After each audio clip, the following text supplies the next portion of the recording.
Hola, ¿cómo están? Mi nombre es Zulin Malavé y hoy les voy a hablar un poco de los conocimientos que he adquirido durante la unidad número 1.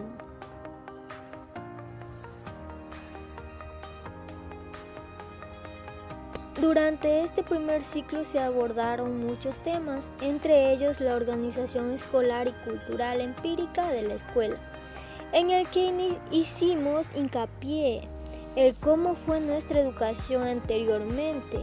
En la escuela en que yo estudié hubieron muchos cambios, iniciando con el programa de alimentación escolar, que se desmontaron en el año 1960, donde el gobierno empezó a repartir para cada institución dichos alimentos. Ya en el año 1999 lo cambiaron como programa de alimentación escolar. Luego del año 2005 seguían los cambios, ya que en la actualidad solo se entregan kits de desayunos escolares. En el gobierno de Rafael Correa se entregan textos escolares gratuitamente. En el 2012 hubo cambios en el sistema de calificación, puesto que anteriormente se calificaba sobre 20, pero en la actualidad se califica sobre 10. En el año 2010 se hizo la aparición de la LOE y de la LOES. En la actualidad vivimos en una educación de cambios a la que vivieron nuestros padres. La actual educación está al alcance de todos, donde el docente es innovador y trabaja con un currículo flexible acorde a todos. Es por todos conocido que la educación a lo largo de los años ha evolucionado y ha tenido cambios importantes, que algunos consideran para bien y otros no tanto, pero lo que es importante resaltar es que hay dos factores principales que han revolucionado el modo en el que entendíamos entonces y ahora las clases: la metodología del aprendizaje y las nuevas tecnologías. En el pasado, la enseñanza se basaba mucho en la teoría y poco en la práctica. La forma de aprender era basada en la repetición. Para estudiar, el alumno repetía mentalmente la lección, la memorizaba y con eso ya daba por aprendido un tema o lección. Se trataba de captar datos, pero sin necesariamente comprenderlos o interiorizarlos. Ahora la educación es más participativa y la enseñanza es más avanzada y práctica, donde el profesor y alumnos son dos factores que están en el mismo nivel. El profesor ya no se impone tanto y el alumno ha pasado de ser un objeto pasivo a activo. Se promueve su participación, su motivación se le incentiva. En la educación de hace varios años predominaba el esfuerzo y la disciplina, y dentro de ellas ciertas agresiones también estaban en cierto modo normalizadas. Sacar a un alumno del salón con un jalón de orejas en estos tiempos sería impensable y descabellado, pero era muy normal en las escuelas hace algunos años. En gran medida la relación entre padres y maestros también ha cambiado. Si antes un padre era llamado a la dirección por una indisciplina o problemas académicos, implicaba que el alumno recibía doble castigo en el colegio y en la casa.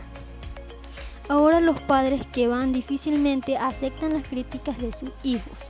En cuanto a los materiales, antes el cuaderno, el libro y el bolígrafo eran las herramientas fundamentales. Incluso anteriormente el profesor llevaba a la clase maquetas, mapas, el maniquí del cuerpo humano y planillas con los gráficos que pretendían mostrar a los alumnos. Ahora los profesores cuentan con aulas virtuales en las que los pizarrones inteligentes han sustituido al pizarrón de tiza. Antes de que apareciera el internet en nuestras vidas, para investigar sobre cualquier tema se tenía que ir a una biblioteca y pedir los libros que se necesitaban. Nos planteamos que ya no podríamos vivir sin muchas de las comodidades que nos da el teléfono móvil. Seguro que muchos niños se preguntan cómo éramos capaces de estudiar antes sin internet. En este ciclo también se abordaron lo que es el tema de la genealogía de la escuela y los cambios experimentales en su organización. donde nos dice que su llegada a Ecuador fue en la época de la colonización.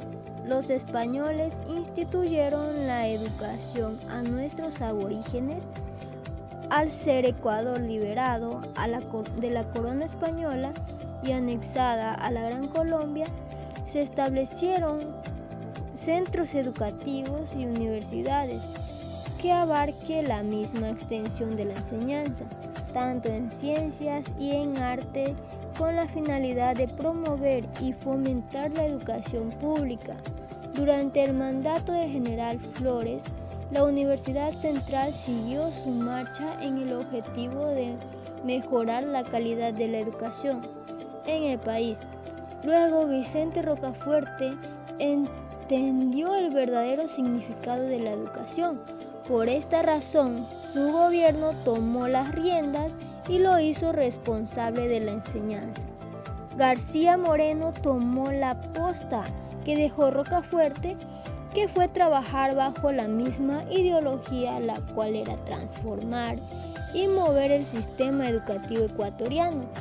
En el gobierno, después de Eloy Alfaro, en 1938, se expide la Ley de la Educación Superior. Asimismo, se vincula la educación con el mundo social, cultural, económico y político. Ya en el año 1950 se ejercen las medidas de planificación de desarrollo y en 1960 se ejercen las reformas en los niveles de secundaria y primaria. En el gobierno de Rafael Correa se reconoce la revolución de la educación superior en el Ecuador. En el año 2008 se construye una nueva constitución en Ecuador y en el año 2012 entra en vigencia la Ley Orgánica de la Educación Superior.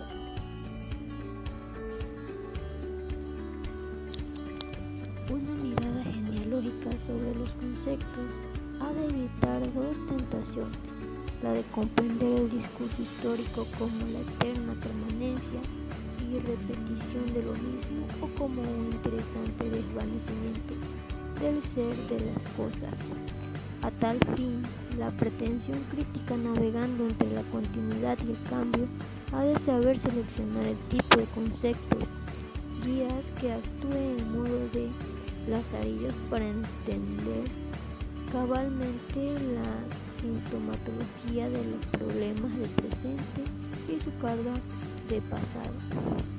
Por otra parte, una crítica fundamental de la modernidad no puede ignorar la faceta prometedora de los conceptos en la medida en que existen vocablos y nociones que anuncian nuevos mundos, y esas concepciones lingüísticas son las que causan mejor con nuestros propios de impugna del presente a través de la disección de las presentaciones simbólicas sobre las que se ha levantado el mundo en que vivimos. De ahí que la selección de conceptos como educación e historia desde el principio se encuentra atravesada por la íncita relevancia de ambos para desempeñar la racionalidad de hoy, pero también por la fuerza de imantación de un campo léxico donde se asocian nada caprichosamente a otros iguales pertenecientes como analización, civilización, cultura, disciplina, instrucción, emancipación, progreso, enseñanza, currículum, etc. Todos ellos auténticos faros ideológicos de la modernidad. Se erigieron como heraldos enunciadores de un futuro.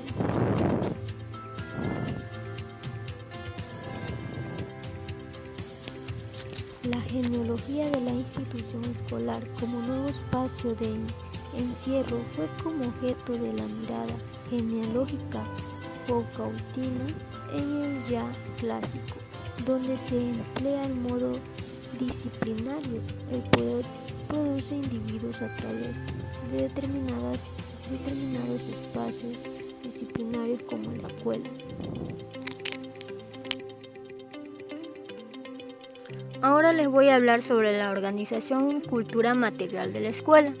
Entre ellos se encuentran los espacios, el tiempo, el orden, la disciplina, los agentes que intervienen a nivel curricular, la programación curricular y los contextos sociofamiliares. Los espacios hacen referencia a la infraestructura del saber en el salón de clases. Este es el lugar donde los estudiantes adquieren el aprendizaje. Antes, los centros educativos no contaban con una adecuada infraestructura para la enseñanza del estudiante. En la actualidad, una buena estructura es primordial para generar interés en el educando. Según Cano, los espacios son el lugar de encuentro y a la vez este debe ser un lugar llamativo. En la actual educación, todas las instituciones cuentan con una buena estructura, ya que se encuentran con aulas de clases renovadas e incluso materiales didácticos para facilitar así la enseñanza de los estudiantes, generando así la motivación. El tiempo. La calidad de la enseñanza en el tiempo comprometido por el estudiante, en cambio, es una variable centrada por el profesor y tiene una influencia directa en el rendimiento. Las evidencias sugieren que el tiempo y el compromiso que tiene el estudiante con las tareas instructivas en la sala de clases es predictivo del rendimiento escolar que éste tendrá en la misma materia. Las estructuras del tiempo escolar, la organización de horario y la distribución de materias pueden aumentar o disminuir según definiciones de las políticas y de las instituciones. Sin embargo, el tiempo efectivo expresado en términos de días y horas de clases realizadas varían mucho de acuerdo a las realidades sociales y a las instituciones particulares que viven los establecimientos y el profesor en la sala de clases. El orden. Analizar la cultura organizacional en que están inmersas las escuelas permiten entender las relaciones de causalidad que se expresan entre estas y el orden institucional estructurado y cómo de ellos deriva tensiones entre la tradición histórica que se quiere mantener ligada a la eficiencia organizacional y la innovación en los procesos escolares que plantean las nuevas políticas. Weber en el año 2002 plantea que los que actúan socialmente pueden contribuir validez legítima a un orden determinado. La disciplina. La disciplina escolar es un instrumento educativo. Por eso, antes de adoptar una medida ante una conducta inadecuada, es necesario que conozcamos las correcciones que ese alumno ha recibido con anterioridad y cómo reaccionó entre ellas, es decir, las circunstancias del alumno. El objetivo de la disciplina escolar es sin duda la salvaguardia del orden, de la seguridad y del trabajo armónico de la educación dentro del aula de clases. En una clase en la cual el educador encuentre difícil mantener la disciplina. Este reglamento define exactamente lo que se espera que sea el modelo de comportamiento de un horario, las normas éticas y las maneras en las que se definen las relaciones al interior del centro de estudio. Ahora vamos a ver los agentes que intervienen a nivel curricular, donde nos dice que es una fase de hecho educativo y que su función radica en la creación de un ambiente propicio para llevar a cabo el proceso educativo. Es la planificación de las oportunidades de aprendizaje. Para que ellas produzcan cambio de conducta, debemos precisar cuál va a ser el ambiente para que se lleve a cabo lo que se quiere lograr y cómo se va a lograr. Para llevar a cabo el proceso educativo, infieren las participaciones e interacción de una serie de agentes. El proceso curricular estableció que estos agentes interactuantes que se destacan en el desarrollo del currículo son los siguientes. Están los supervisores, los directivos, los docentes, los alumnos, el ambiente de aprendizaje, las instituciones escolares, la infraestructura física y la comunidad. A continuación, la programación curricular. Este es un proceso de previsión, selección y organización de las capacidades, conocimiento y actitudes, acompañándolas de indicadores de logros, estrategias metodológicas y otros elementos que buscan garantizar un trabajo sistemático en el aula para generar experiencias de aprendizaje y enseñanza pertinente. Asimismo, esta incluye la programación anual, la programación de unidades didácticas y la programación diaria, es decir, sesiones de aprendizaje. A continuación, los contextos sociofamiliares. La tarea de la escuela consiste en conocer, analizar, valorar y asumir las características culturales y condiciones particulares de las familias para establecer vínculos sólidos con ellas, reconociendo con su participación como un derecho y una oportunidad para enriquecer los procesos de aprendizaje de todos. Es innegable la importancia que tiene la familia para el niño y la niña, especialmente en su desarrollo social, ya que en esta representa el primer escenario esencial de la socialización. El sistema familiar provee un espacio psicosocial en el que los niños y las niñas obtienen los elementos distintivos de la cultura y las normas sociales que permiten su integración en la sociedad. La calidad de la relación familiar influye de una manera significativa en el desarrollo de la dimensión social. Los estudiosos de la psicología reconocen a la familia como un factor determinante en los procesos de socialización de la primera infancia.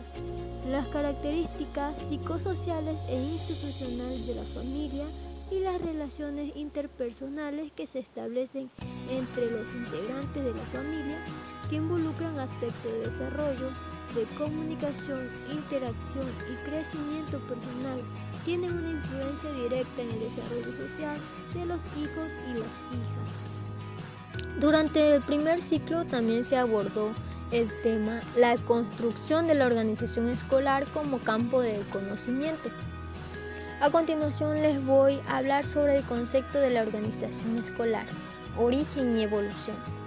La educación como organización escolar se divide en dos grandes corrientes, la etapa precientífica y la etapa científica.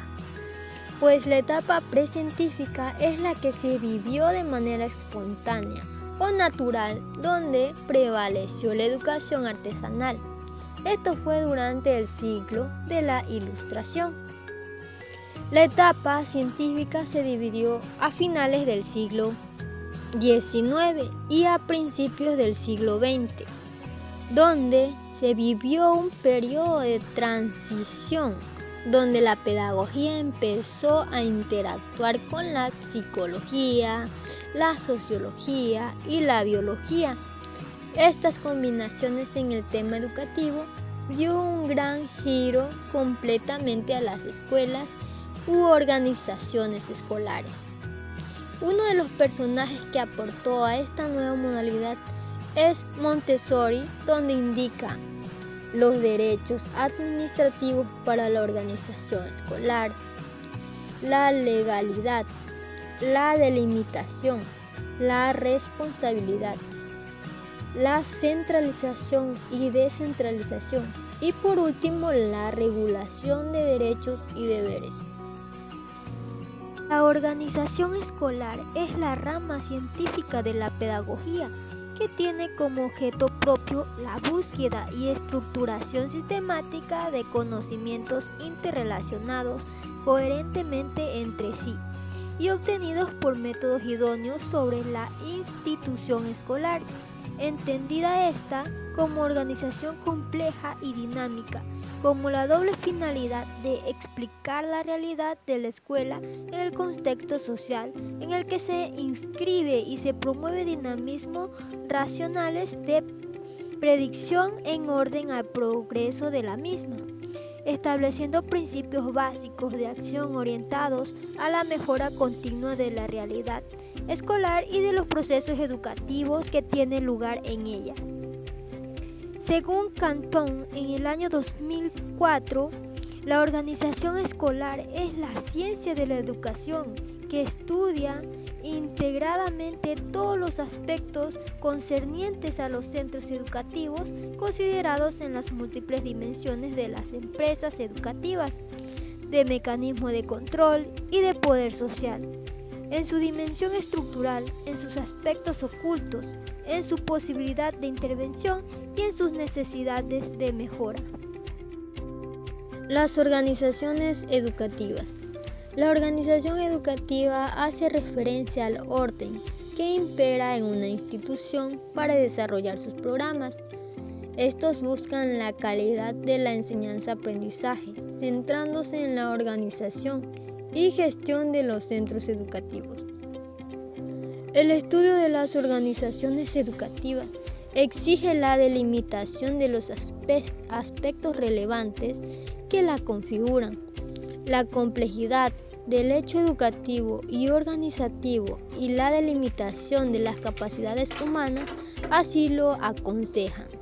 Sabiendo que el proceso de caracterización nos enfrenta a los reduccionismos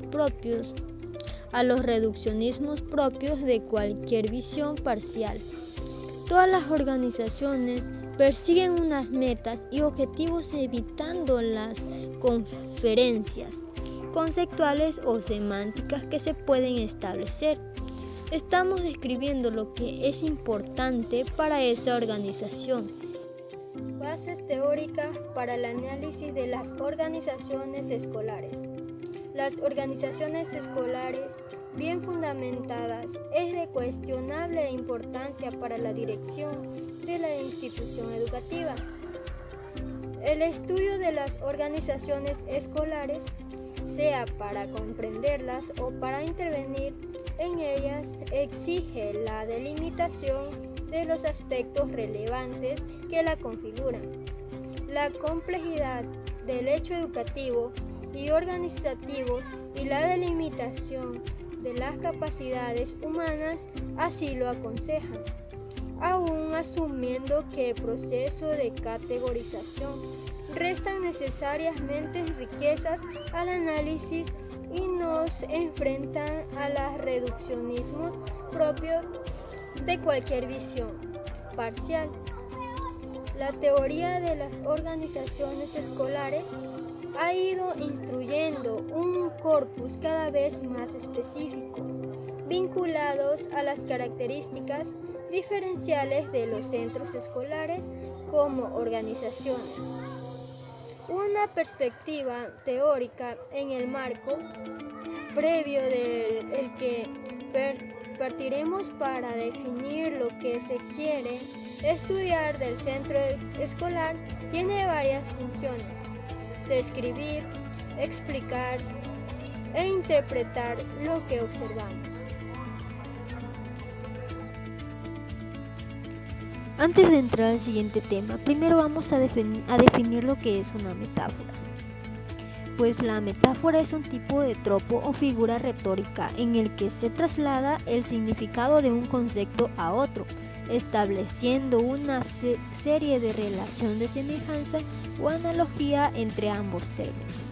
La palabra como tal procede del latín metáfora, que deriva del griego metáfora, que significa traslación o desplazamiento. Las metáforas son imágenes o palabras cuya asociación es sugerida o convocada en un contexto. Esta asociación produce relaciones impresionantes que redimensionan el significado literal de las palabras o de las imágenes. En las metáforas operan tres diferentes niveles. Tenemos el tenor, que es el término que es convocado de manera literal.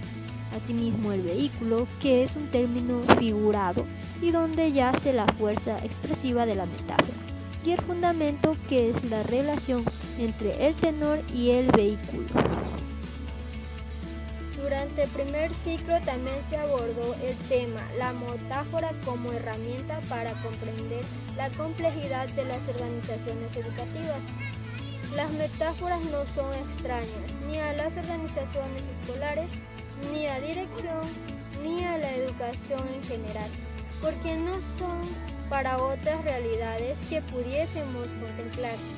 Precisamente encontramos una prolija cantidad de expresiones metafóricas que han sido utilizadas para representar e ilustrar a la escuela, y a todas ellas han contribuido al desarrollo teórico de la organización escolar. Las metáforas confieren una estructura y un significado de las imágenes que las personas tienen del mundo. Las metáforas no es una excepción dentro del discurso, sino que forma parte del mismo, como lo pueden formar otras fórmulas lingüísticas y enunciativas, aunque tienen sus propias particularidades que hacen especialmente interesantes para el caso concreto de las organizaciones educativas y la dirección escolar. Sin hacer demasiado esfuerzo podemos comprobar la presencia continua de expresiones metafóricas en el discurso educativo.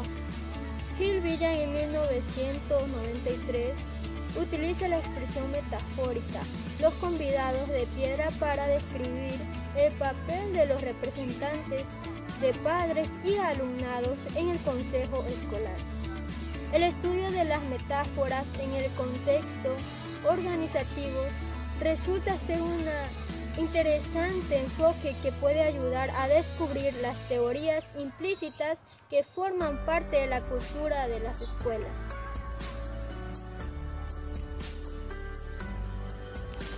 Tradicionalmente las metáforas se consideraban un artilugio del lenguaje propio de los poetas. Sin embargo, según dice Nubiola en el año 2000, que a partir de los años 70 se incrementó el interés por el análisis de esta y se puso de manifiesto el carácter ubicuo de esta figura. De esta manera, el espectro de las metáforas se amplía, sobrepasando el campo de la lingüística a la psicología social y cognitiva, y desde entonces se ve a la metáfora como una valiosa herramienta para la comprensión de la construcción del significado de la naturaleza humana en sus acciones individuales y colectivas organizacionales. Para los autores mencionados, las metáforas permiten comprender y experimentar una cosa gracias a conceptos relacionados a otras, y este razonamiento es el que se dio origen en la teoría de las metáforas conceptuales. Desde entonces, las metáforas constituyen un poderoso instrumento de análisis en las organizaciones educativas. En ese sentido, Saban indica que la metáfora en el contexto organizacional educativo es una valiosa herramienta para la educación, ya que los educadores buscan un significado y un sentido. Por ello podemos decir que la construcción de metáforas puede ser inclusive una experiencia liberadora para los educadores, al ayudarlos a comprender las circunstancias profesionales en las que se encuentran actualmente y acceder a los pensamientos, ideas, concepciones o teoría implícitas de una manera menos compleja. Las metáforas nos permiten hablar más claro y entender mejor la situación de la organización educativa.